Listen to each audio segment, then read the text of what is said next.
Pergunte a qualquer pessoa quem é o anticristo, e você vai ouvir de tudo. Um ditador que vai dominar o mundo. Um chip implantado na mão. Um código de barras, uma vacina, um político da moda. A cada geração, uma lista nova de suspeitos. Mas aqui vai um fato que derruba a maioria dos vídeos sensacionalistas da internet. A palavra anticristo não aparece nenhuma vez no livro do Apocalipse. Nenhuma. E onde ela aparece, o que está escrito é muito mais perturbador. A palavra anticristo aparece em apenas 4 versículos de toda a Bíblia, todos nas cartas de um homem, João, o discípulo amado, já idoso, escrevendo às igrejas. E o que João diz não aponta para um futuro distante. Ele escreve: Filhinhos, vocês ouviram que o anticristo vem, e já agora muitos anticristos se levantaram. Muitos, já. Enquanto o último apóstolo ainda estava vivo, o anticristo já não era um personagem de ficção futura. Era uma realidade presente. E aqui que nasce o mistério deste vídeo. Se a Bíblia fala tão pouco do anticristo pelo nome, por que o assunto virou uma indústria de pânico? E se ela fala tanto de outra coisa, um chifre pequeno em Daniel, um homem do pecado em Paulo, uma besta que sobe do mar no Apocalipse, como essas peças se encaixam? Existe um retrato bíblico real, sim, mas ele é diferente do monstro dos filmes, e para muita gente ele vai ser bem mais desconfortável. Porque o retrato que a Escritura pinta não é o de um vilão de rosto assustador que ninguém aceitaria. É o de uma sedução religiosa tão bem feita que, se possível fosse, enganaria até os escolhidos. Palavras de Jesus. O perigo real do anticristo nunca foi o confronto, é a imitação. Anti, em grego, não significa apenas contra, significa também no lugar de. E tudo o que se senta no lugar de Cristo, por mais piedoso que pareça, já carrega esse espírito. Então, neste vídeo, nós vamos separar, com a Bíblia aberta, o que Deus revelou do que o medo inventou. Você vai conhecer os 4 retratos proféticos. O chifre pequeno de Daniel, a abominação que Jesus citou, o homem do pecado de Paulo e a besta de João. Vai ver a lista embaraçosa de palpites que já falharam ao longo dos séculos e vai descobrir a única proteção que a Escritura oferece, que não é decifrar códigos. Fique até o fim, porque ela pode salvar a sua fé. Comecemos onde a palavra nasce, Éfeso, final do 1º século. João é o último apóstolo vivo, um ancião que carregou nos próprios braços o corpo de Jesus. As igrejas que ele pastoreia estão sendo invadidas por uma novidade elegante. Mestres que falavam de Cristo, mas de um Cristo reinventado, um espírito sem carne, um Salvador sem cruz de verdade. Gente educada, espiritual, convincente. E João pega a pena e escreve a palavra pela primeira vez. Anticristos. Ouça o que ele escreve, porque cada linha derruba um mito moderno. Quem é o mentiroso, senão aquele que nega que Jesus é o Cristo? Este é o anticristo, o que nega o Pai e o Filho. E ainda, todo espírito que não confessa que Jesus Cristo veio em carne não é de Deus. Este é o espírito do anticristo que já está no mundo. Percebeu o teste de João? Não é um chip, não é um número, é uma doutrina. O anticristo se reconhece pelo que ele faz com Jesus. E note o detalhe mais desconfortável de todos. Os anticristos de João não vieram de fora da igreja. Saíram de dentro dela. Saíram de nosso meio, escreve ele, mas não eram dos nossos. Os primeiros anticristos da história não eram imperadores pagãos perseguindo cristãos. Eram ex-membros, mestres dissidentes, gente que conhecia o vocabulário da fé e o usava para vender outro Cristo. O perigo desde o início sempre esteve mais perto do púlpito do que do palácio. Isso muda o jogo da vigilância. Enquanto a internet procura o anticristo nos noticiários internacionais, João manda olhar para a doutrina que entra pelos ouvidos. Qual é o Jesus que estão te pregando? Um Jesus que é só um mestre iluminado entre outros. Um Jesus que serve para dar dinheiro e sucesso, mas não exige cruz. Um Jesus sem carne, sem sangue, sem senhorio. Toda pregação que rebaixa, substitui ou reinventa o Cristo verdadeiro já é ensaio do anticristo final. Anti, no grego, tem os dois gumes, oposição e substituição. E a substituição é o gume mais afiado. Um inimigo declarado desperta resistência. Um substituto desperta aplausos. É por isso que o espírito do anticristo raramente chega chutando a porta da igreja. Ele chega oferecendo um Cristo mais conveniente, sem arrependimento, sem santidade, sem volta em glória. Um Cristo que concorda com tudo. O oposto barulhento é fácil de ver. O falso parecido é que derruba multidões. Mas João também diz que vem um anticristo no singular, no futuro. Vocês ouviram que ele vem. Ou seja, os muitos anticristos de agora são um ensaio. Haverá um clímax, uma personificação final dessa mentira antiga. É como uma doença que já circula no ar e um dia encontra o corpo perfeito para a epidemia. A Bíblia sustenta as duas verdades ao mesmo tempo. O Espírito já opera hoje e um homem da mentira ainda virá. Quem esquece uma das duas, erra o alvo. E João nos dá a bússola para não errar, a confissão de Cristo. Jesus, o Filho de Deus, veio em carne, morreu, ressuscitou em corpo e voltará. Essa é a linha divisória do universo. Repare que o teste não é emocional, não é numérico, não é político, é cristológico. Na dúvida sobre qualquer mestre, pergunta: movimento ou revelação? A pergunta continua a mesma dos tempos de Éfeso. O que isso faz com Jesus? Engrandece o Cristo da Escritura ou o corrige? Antes de avançar, deixa eu te mostrar por que isso importa para a sua vida hoje, e não só no fim dos tempos. Enquanto você vigia um vilão futuro, o espírito do anticristo pode estar sentado no seu ouvido. Naquele ensino que te afastou da palavra, naquela promessa que pôs o dinheiro no trono, naquele hábito que ocupou, dia após dia, o lugar que era de Cristo. O anticristo final vai se assentar num templo. Os anticristos de hoje disputam um trono menor, o seu coração. Agora que temos a definição de João, a pergunta é inevitável. E as profecias? O que Daniel viu na Babilônia 600 anos antes? O que Jesus quis dizer com a abominação da desolação? Quem é o homem do pecado de Paulo e a besta do mar de Apocalipse 13? Vamos peça por peça, porque essas visões formam um único retrato falado. E ele começa numa noite de tempestade, com um profeta idoso vendo 4 feras subirem de um mar revolto. Babilônia, século 6 a.C. Daniel, já velho, tem um sonho que o deixa pálido. 4 ventos agitam o grande mar, e dele sobem 4 feras, um leão com asas de águia, um urso devorador, um leopardo de 4 cabeças e uma 4ª fera, terrível e espantosa, diferente de todas, com dentes de ferro e 10 chifres. São impérios, explica o anjo, reinos que se levantariam sobre a terra. A história futura desfilando diante de um exilado de 90 anos. Mas o que rouba a atenção de Daniel não é a fera gigante, é um detalhe. Entre os 10 chifres, sobe um chifre pequeno, que arranca 3 dos outros para abrir espaço. E esse chifre tinha olhos como de homem e uma boca que falava grandes coisas. Pare nessa imagem. Poder que começa pequeno, olhos humanos, inteligência, charme e uma boca, sempre a boca, falando insolências. O perigo final, na visão de Daniel, não tem dentes maiores, tem discurso melhor. E o anjo explica o que essa boca fará. Proferirá palavras contra o Altíssimo, magoará os santos do Altíssimo e cuidará em mudar os tempos e a lei.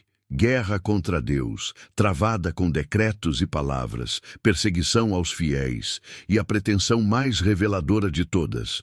mexer naquilo que só Deus pode estabelecer. O chifre pequeno não quer apenas governar homens, quer legislar sobre o que é verdade, o que é culto, o que é certo. Quer a caneta de Deus. Mas Daniel também viu o final, e você precisa ver junto, porque a visão não termina no chifre. Foram postos uns tronos, e o ancião de dias se assentou. Milhares de milhares o serviam. O tribunal se assentou e se abriram os livros. E a fera foi morta e o seu corpo entregue ao fogo. O chifre fala grande, mas dura pouco. Na mesma visão em que o mal atinge o auge, o julgamento já está marcado. Daniel viu o anticristo e viu, no mesmo sonho, o fim dele. E viu mais. Eis que vinha com as nuvens do céu um como o filho do homem, e foi-lhe dado o domínio e a glória e o reino, um domínio eterno que não passará. Filho do homem. Reconhece o título? Era o nome favorito de Jesus para si mesmo, tirado exatamente dessa visão. O contraste de Daniel 7 é o contraste do universo. O chifre que se exalta e é destruído, e o filho que é entregue à morte e recebe o reino eterno. Um toma, o outro recebe. Guarde isso. Capítulos depois, Deus deu a Daniel um zoom na história, e um personagem apareceu com nitidez assustadora. Um rei de feroz catadura que se levantaria, se engrandeceria contra o príncipe dos príncipes e destruiria os poderosos e o povo santo. Nos capítulos finais, os detalhes se multiplicam. Ele exaltará a si mesmo acima de todo Deus, desprezará o culto verdadeiro, profanará o santuário e tirará o sacrifício contínuo, estabelecendo a abominação desoladora. E a história cumpriu uma prévia disso com precisão de relógio. 200 anos antes de Cristo, um rei grego da Síria chamado Antíoco Epifânio, o nome significa Deus manifesto, ele mesmo se apelidou assim, invadiu Jerusalém, proibiu a circuncisão e o sábado sob pena de morte, queimou os rolos da lei e, no auge do ultraje, ergueu um altar pagão sobre o altar do templo e sacrificou ali um porco a Zeus. A abominação desoladora tinha endereço e data. Antíoco é o que os estudiosos chamam de tipo, uma prévia histórica que dá carne à profecia final. Nele vemos o padrão completo em miniatura. O título divino autoproclamado, a guerra contra a palavra, a perseguição aos fiéis, a profanação do lugar santo, a exigência de adoração. E vemos também a reação que atravessa os séculos. Naqueles dias, houve os que preferiram morrer a trair a aliança. O padrão do anticristo sempre produz o padrão dos mártires. Mas se Antíoco fosse o cumprimento total, o assunto teria morrido ali, não morreu. 200 anos depois, no Monte das Oliveiras, Jesus pegou exatamente essa expressão de Daniel e apontou para o futuro. Quando virdes a abominação da desolação, de que falou o profeta Daniel no lugar santo, quem lê, entenda. Jesus tratou Daniel como profecia ainda aberta. A prévia tinha passado, o padrão voltaria. Primeiro na destruição de Jerusalém no ano 70. E por fim, no fim. E é no mesmo sermão que Jesus entrega o aviso que deveria moldar todo estudo sobre o anticristo. Vede que ninguém vos engane. Porque virão muitos em meu nome dizendo, eu sou o Cristo. Levantar-se-ão falsos cristos e falsos profetas, e farão grandes sinais e prodígios para enganar, se possível, até os escolhidos. Leia de novo a lista de armas. Nome de Jesus, sinais, prodígios. O anticristo não vem vestido de ateísmo. Vem vestido de avivamento falsificado. Sinta o peso disso. Jesus não disse vigiai os impérios. Disse vigiai o engano religioso. Milagre, arrepio e multidão não são teste de verdade. A Escritura é. O próprio Apocalipse dirá que a segunda besta faz descer fogo do céu diante dos homens. Se até fogo do céu pode ser falsificado, a única âncora que sobra é a que João deu. O que essa mensagem faz com o Cristo da Escritura? Quem se guia por sinais, mais cedo ou mais tarde, aplaude o mágico errado. Temos então duas peças do retrato: a boca arrogante que persegue os santos e mexe na lei de Deus em Daniel, e o engano religioso em nome de Cristo, nos lábios do próprio Jesus.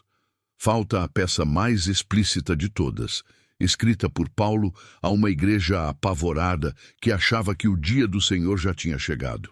Nela, o apóstolo descreve o personagem final com um título de arrepiar, o homem do pecado, o filho da perdição, e revela onde ele vai se sentar. Tessalônica, anos 50 e poucos. Alguém andou falsificando cartas de Paulo. Até isso já acontecia, dizendo que o dia do Senhor já tinha chegado, e a igreja entrou em pânico. Paulo escreve para acalmar: não vos movais facilmente do vosso entendimento. Aquele dia não chegará sem que primeiro venha a apostasia e seja revelado o homem do pecado, o filho da perdição. Antes do fim, diz Paulo, 2 sinais: um abandono da fé em massa e um homem. E então, Paulo o descreve numa frase que resume tudo o que Daniel e João viram: o qual se opõe e se levanta contra tudo o que se chama Deus, ou é objeto de adoração, de sorte que se assentará como Deus no templo de Deus, apresentando-se como se fosse o próprio Deus. Aí está o ante nos 2 gumes, contra tudo o que é de Deus e no lugar de Deus. O destino final da soberba não é negar que Deus existe, é sentar-se no trono dele e receber o culto. Repare onde ele se senta: no templo, no espaço sagrado, no lugar da adoração. O anticristo de Paulo não é um fenômeno de quartel, é um fenômeno de culto. A tragédia final não acontece porque o mundo ficou ateu demais, mas porque a religião foi sequestrada. Uma cristandade apostatada, esvaziada da palavra, vira exatamente o vácuo que o homem do pecado preenche. A apostasia prepara o assento. O enganador apenas se senta onde a verdade foi despejada. Paulo acrescenta um detalhe que deveria curar toda a nossa ansiedade de datas. O mistério da iniquidade já opera. Somente há um que agora o detém, até que seja afastado. Já opera. A mesma palavra de João. Já. E existe um freio, algo ou alguém que segura a maré do mal até o tempo determinado. Os estudiosos debatem quem é o que detém: o espírito na igreja, o governo. O texto não nomeia, mas a lição é clara. O mal não tem agenda própria. Ele anda de coleira. E quando o homem do pecado enfim se revelar, com poder e sinais e prodígios de mentira, o seu fim já está escrito na frase mais desmoralizante da profecia: o Senhor Jesus o matará com o sopro da sua boca e o destruirá com a manifestação da sua vinda. Nenhuma batalha épica equilibrada, nenhum suspense. O clímax de séculos de mistério da iniquidade termina com um sopro. O anticristo é o auge do poder humano e demoníaco, e esse auge não dura um fôlego diante do Cristo. Chegamos então ao Apocalipse e à cena mais famosa. João, exilado na ilha de Patmos, vê um dragão em pé na areia do mar. E do mar sobe uma besta com 10 chifres e 7 cabeças, misturando leopardo, urso e leão, as feras de Daniel fundidas numa só. E o dragão deu-lhe o seu poder, o seu trono e grande autoridade. Aqui o véu cai de vez. Por trás do império final não há apenas política. Há a serpente antiga, dando ao seu escolhido o que ofereceu um dia a Jesus no deserto. E o mundo reage como?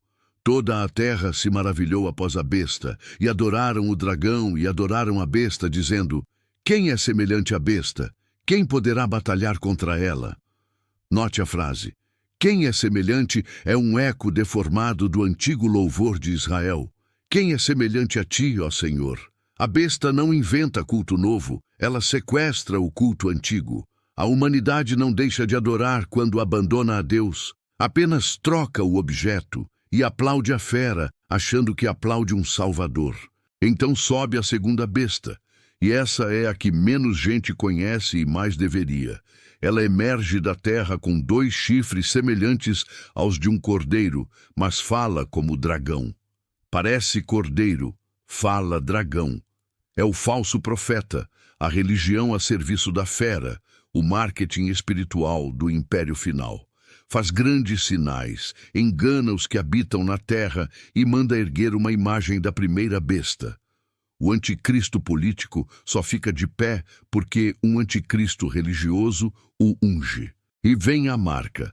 A segunda besta faz com que todos, pequenos e grandes, recebam um sinal na mão direita ou na testa para que ninguém possa comprar ou vender, senão aquele que tiver o sinal. Antes de sair procurando chips, olhe o simbolismo bíblico. Deus mandou Israel amarrar a sua palavra como sinal na mão e na testa, o que se faz e o que se pensa. A marca da besta é a paródia disso. Uma lealdade totalitária que domina obra e mente e estrangula quem não se curva. E o número? Aqui está a sabedoria. Aquele que tem entendimento calcule o número da besta, porque é número de homem, e o seu número é 666. Número de homem. O 6 na Bíblia é o número da criatura, sempre um a menos que o 7 da perfeição divina. Triplicado é a criatura se esticando ao máximo para se fazer Deus e falhando 3 vezes. Muitos antigos viam ali o nome de um César perseguidor. A mensagem é esta: é homem, só homem, sempre homem. Percebeu o que o dragão montou? Uma trindade de imitação. O dragão no lugar do pai, dando poder e trono. A besta no lugar do filho, e o texto chega a dizer que uma de suas cabeças fora ferida de morte e a ferida sarou, uma paródia de ressurreição. E o falso profeta no lugar do espírito, apontando a adoração para a besta com sinais e fogo. Satanás não cria nada, ele nunca criou. Ele fotocopia a glória de Deus com tinta envenenada. O anticristo é a fotocópia final. E há um detalhe de esperança costurado dentro do próprio capítulo 13. Foi-lhe dado, foi-lhe dado, foi-lhe permitido. 4 vezes o texto repete que a besta recebe o que tem, e por tempo contado, 42 meses. Mesmo no auge, o anticristo opera de autorização emprestada e com cronômetro ligado. O Deus que conta os meses da besta é o mesmo que conta os seus dias de aflição. Nenhum dos dois passa 1 minuto do decretado, nem o dela, nem o seu. E o Apocalipse mostra o desfecho com uma pressa quase irônica. Na volta de Cristo, a guerra final anunciada dura 1 versículo, e a besta foi presa, e com ela o falso profeta, e os 2 foram lançados vivos no lago de fogo. Depois, o próprio dragão. Sem duelo, sem segundo round. O cavaleiro no cavalo branco tem um nome escrito, Rei dos Reis e Senhor dos Senhores. E a espada que sai da sua boca é a mesma de sempre. A palavra, o sopro, está consumado desde a cruz. Agora o retrato está completo, com todas as peças no lugar. A boca arrogante de Daniel, o engano religioso anunciado por Jesus, o homem do pecado sentado no templo segundo Paulo, a besta endeusada e o falso cordeiro segundo João, e por trás de tudo, o dragão derrotado com um sopro. Esse é o anticristo da Bíblia. Agora vamos ao outro lado da história, o anticristo das lendas. Porque a lista do que inventaram em cima disso é longa, e ela já fez muito estrago. A lista de suspeitos começou cedo. Nos primeiros séculos, muitos apontavam para Nero, o imperador que cobriu cristãos de piche e os acendeu como tochas nos seus jardins. Quando Nero morreu, espalhou-se a lenda de que ele voltaria dos mortos para reinar de novo. Não voltou. Depois, foi a vez de outros Césares, de invasores bárbaros, de figuras de cada crise. A cada geração, o anticristo tinha um rosto novo. E a cada geração, o rosto envelhecia, morria e era esquecido. Na Idade Média e na Reforma, O dedo mudou de direção. Para os reformadores, perseguidos e queimados, o sistema papal que se colocava acima da Escritura parecia encaixar nas profecias, e muitos o disseram com todas as letras.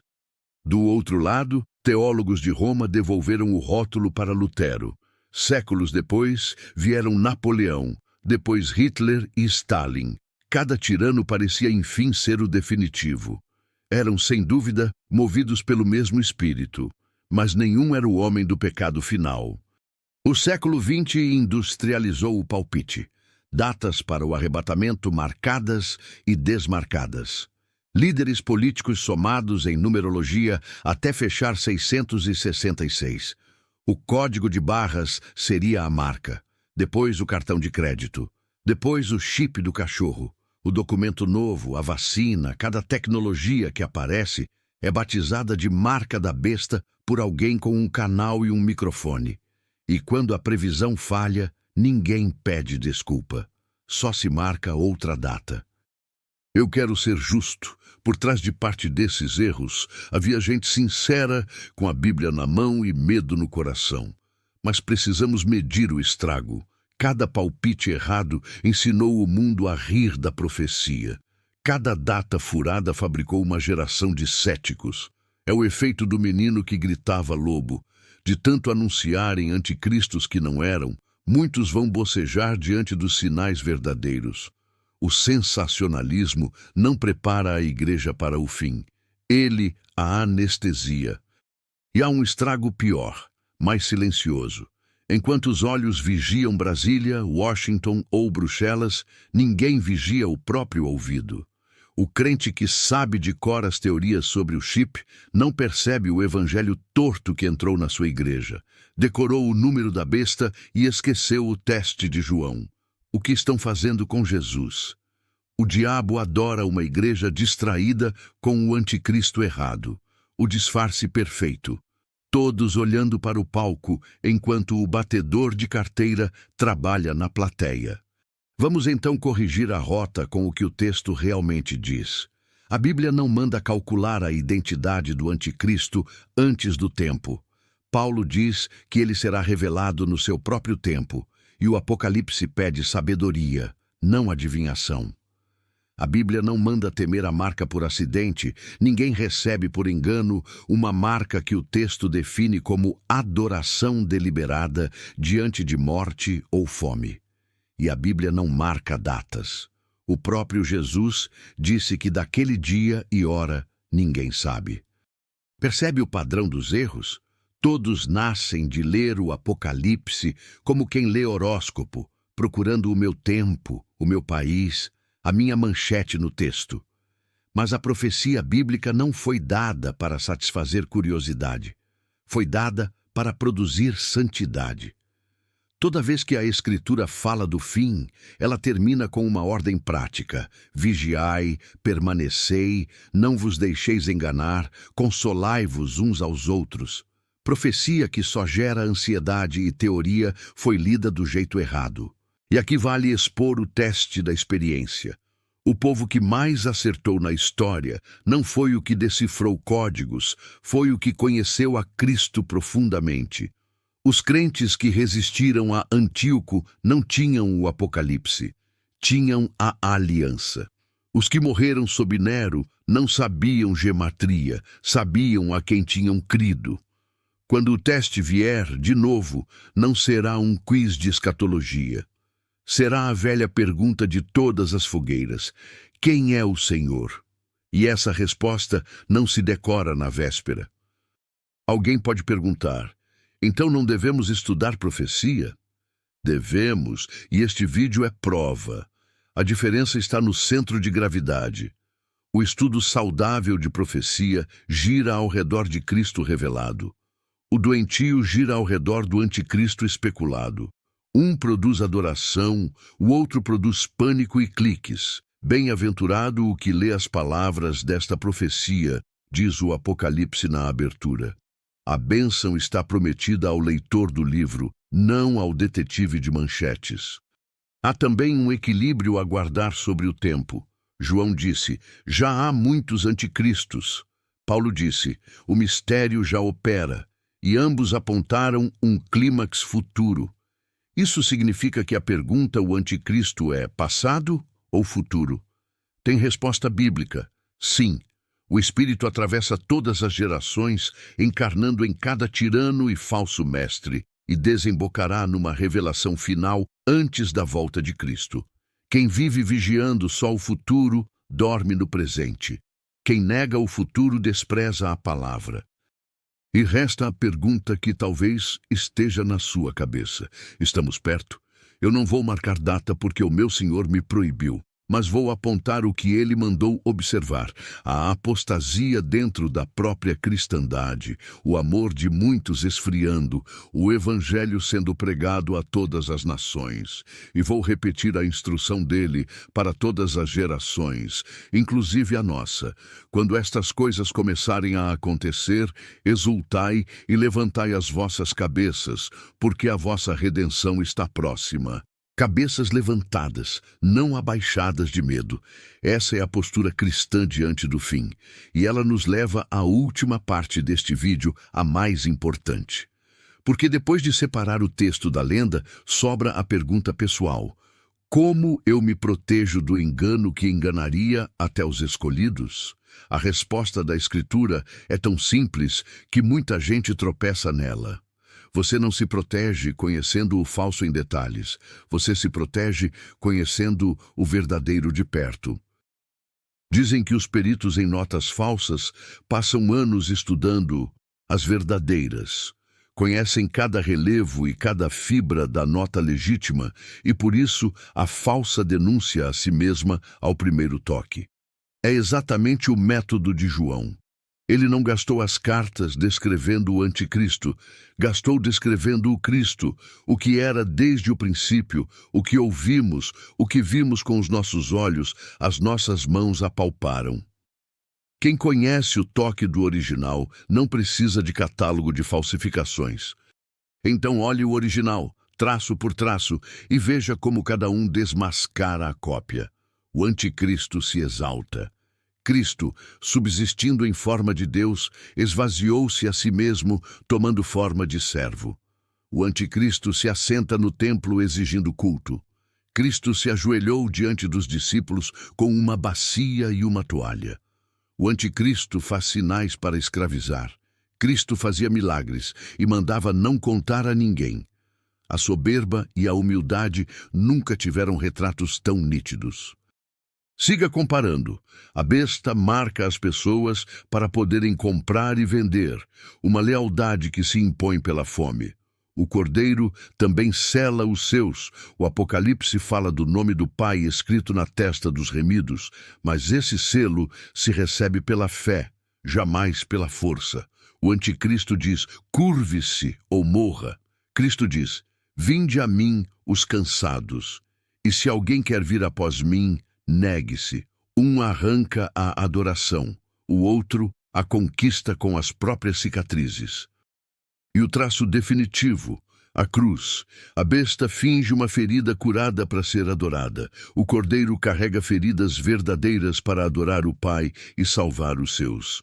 No trono do universo, João viu um cordeiro como havendo sido morto, as marcas da cruz na glória eterna.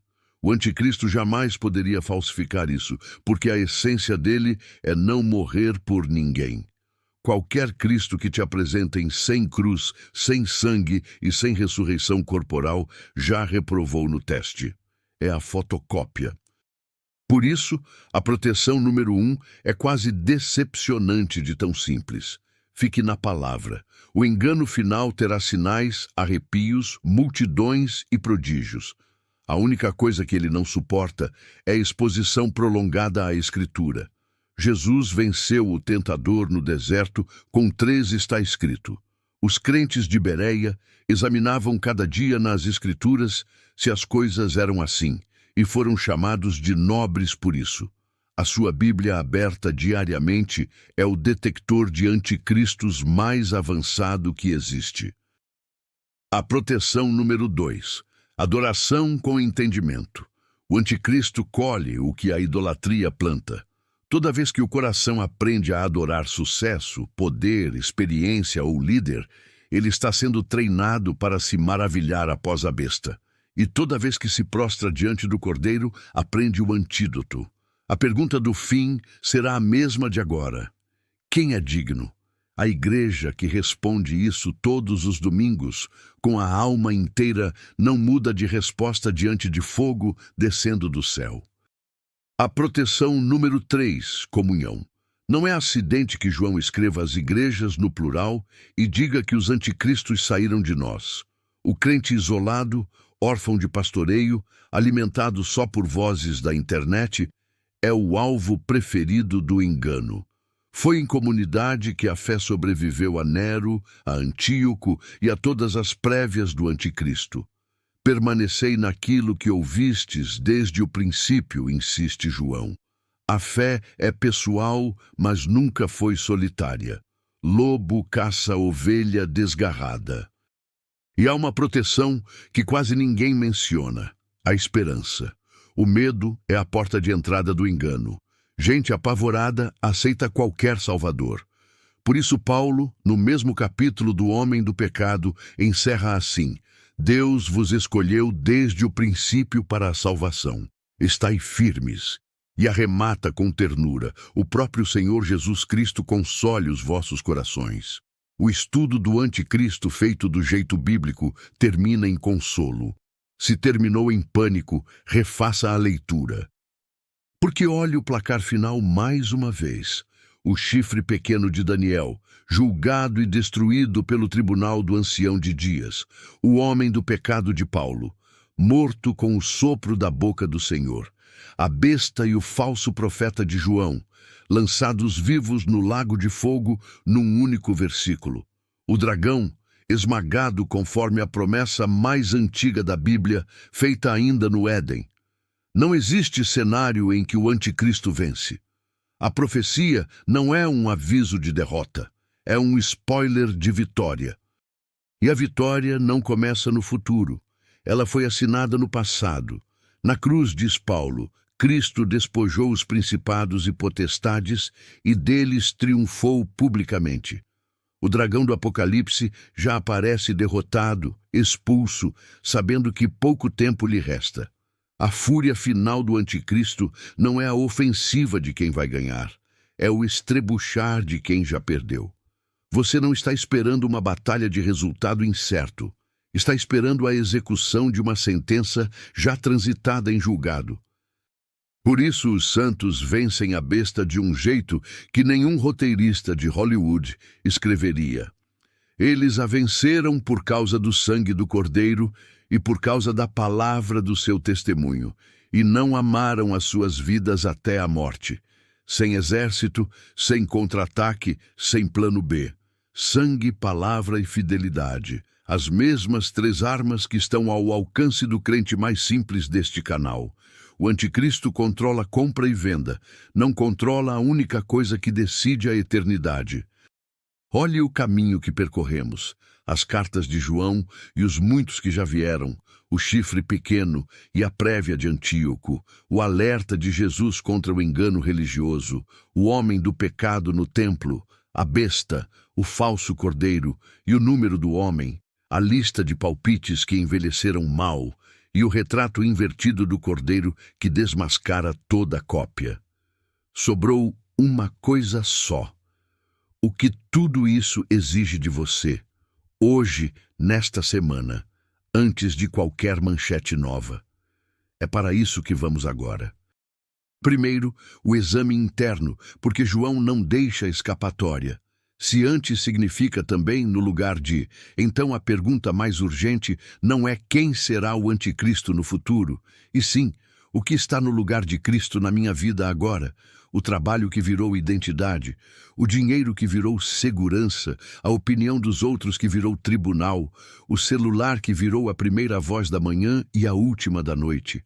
Nada disso tem chifres, e é exatamente por isso que funciona tão bem.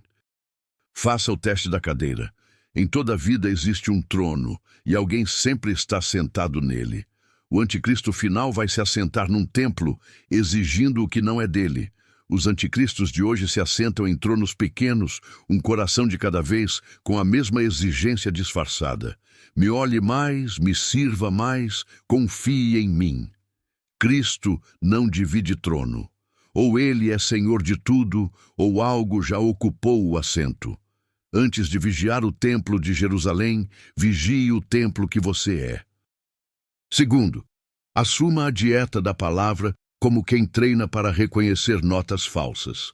Um capítulo por dia já muda o ouvido. Você começa a estranhar pregação que nunca menciona pecado, promessa que nunca menciona cruz, profeta que nunca erra e nunca se submete. Não precisa virar caçador de heresia. O perito em notas não sai batendo carteira de ninguém. Ele apenas conhece o relevo do verdadeiro. Conheça o relevo. O resto se denuncia sozinho ao primeiro toque. Terceiro, pare de terceirizar o seu discernimento. Examinai tudo, retende o que é bom. Isso foi escrito para cada crente, não só para teólogos.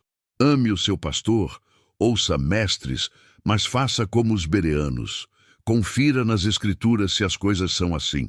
Nenhum título, unção declarada ou multidão substitui o exame. Os anticristos de João tinham currículo de igreja. Os do futuro também terão.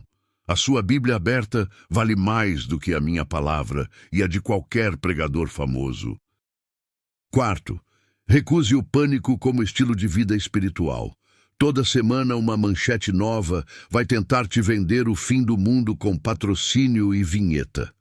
Você não precisa compartilhar terror para ser vigilante. Vigiar na Bíblia é viver pronto. Contas curtas com Deus, pecado confessado, amor em dia, missão em andamento. O crente pronto pode ler qualquer notícia sem taquicardia, porque o seu calendário não depende da manchete, depende do trono. E o trono não está em disputa. Quinto, transforme escatologia em evangelismo. Se o tempo é curto, a conclusão bíblica nunca é estocar medo. É alcançar gente.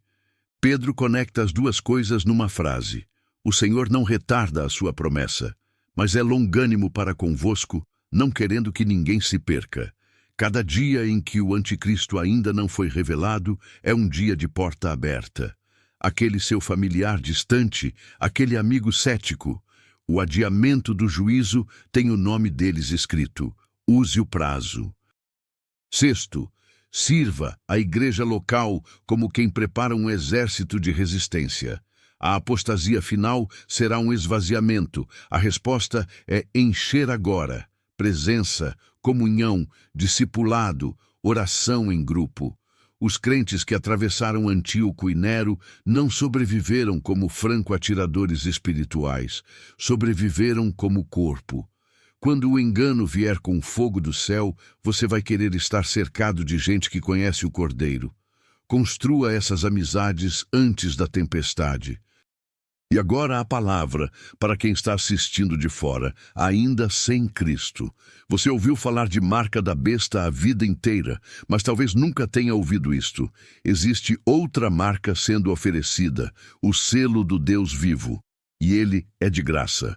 A Bíblia diz que o Espírito Santo é o selo de todo aquele que crê no Evangelho. A questão do universo nunca foi evitar um número, é pertencer a uma pessoa. No fim, só existirão dois povos, o da besta e o do Cordeiro.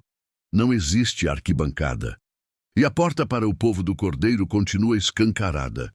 Cristo morreu pelos nossos pecados, foi sepultado e ressuscitou ao terceiro dia, e todo aquele que nele crê não perece, mas tem a vida eterna.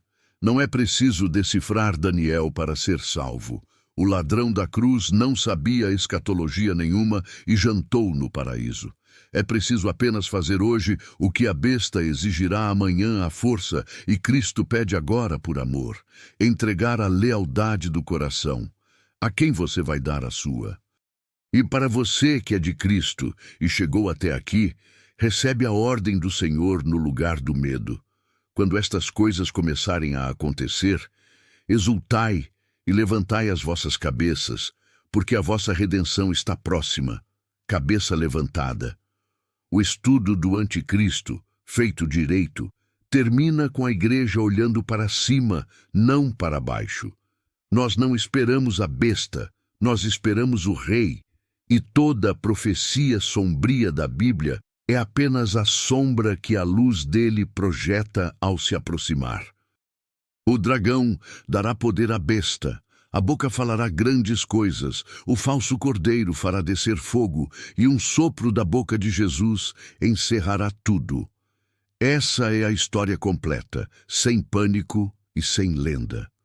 Se este vídeo te deu clareza onde havia medo, compartilhe com alguém afogado em teorias, escreva Maranata nos comentários, o Senhor vem, e se inscreva no canal, e que a sua cabeça viva erguida até o dia em que toda cópia se desfizer diante do original. Amém.